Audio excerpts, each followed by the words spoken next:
A Russian strike on a theater sheltering civilians in Ukraine's besieged city of Mariupol badly wounded one person but did not kill anyone, authorities said Friday, as deadly fighting raged on elsewhere across the country.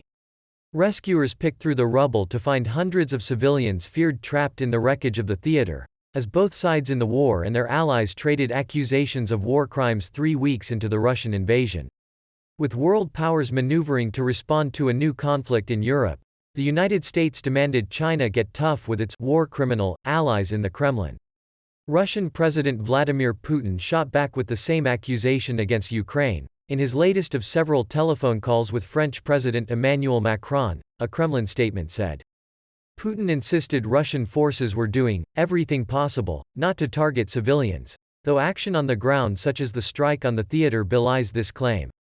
Russian missiles struck an aircraft repair site close to Lviv's airport in Ukraine's far west, extending the war to a relatively unscathed region near the border with NATO member Poland.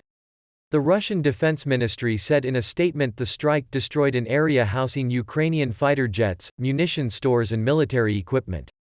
No fatalities were reported in that strike, but early morning strikes took lives across other Ukrainian cities.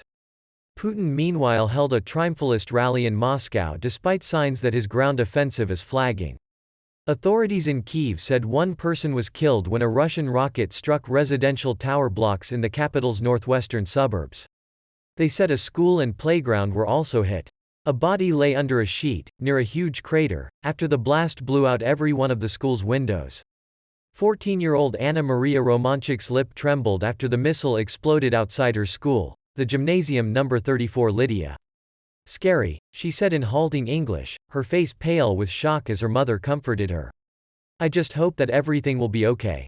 Ukraine had feared the biggest single toll yet from Russia's invasion in the port city of Mariupol, after the drama theater was bombed on Wednesday despite signs proclaiming that children were sheltering there. Officials said that up to 1,000 people may have been taking refuge in a bomb shelter underneath the theater. Ukraine's President Volodymyr Zelensky had vowed to continue the rescue operation in Mariupol, despite shelling by Russian forces that has reduced the southern city to smoking ruins.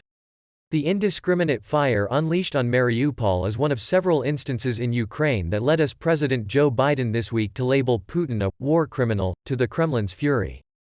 Biden held his first call with President Xi Jinping since November, hoping to persuade China's leader to give up any idea of bailing out Russia after the West imposed biting sanctions on Putin's regime.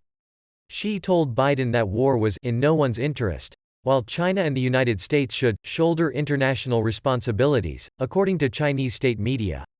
For Zelensky, the primary responsibility remains national survival, as he addressed Russian mothers in an earlier video message. We didn't want this war. We only want peace, he said. And we want you to love your children more than you fear your authorities. Putin, however, has been taking no chances with domestic dissent in Russia, shuttering independent media, arresting anti-war demonstrators and threatening jail terms of 15 years for anyone spreading. The Kremlin leader received a hero's welcome from tens of thousands of flag-waving supporters in Moscow's Luzhniki football stadium, many wearing the Z sign that features on Russian tanks invading Ukraine. Putin, commemorating 8 years since he annexed the Ukrainian region of Crimea, said that invasion was justified to pull Crimea out of its humiliating state. Today, he said, the much bigger invasion was to rid these people from their suffering and genocide. Located 70 kilometers, 45 miles, from the border, Lviv had until now largely escaped assault by Russian forces, and it has become a rear base for foreign diplomats fleeing Kyiv. Valentin Vivchenko, 82, told AFP in Lviv. We fled Kyiv because of the attacks, but now they've started to hit here. In the hard-pressed eastern city of Kharkiv, Russian strikes demolished the 6-story building of a higher education institution, killing one person and leaving another trapped in the wreckage, officials said.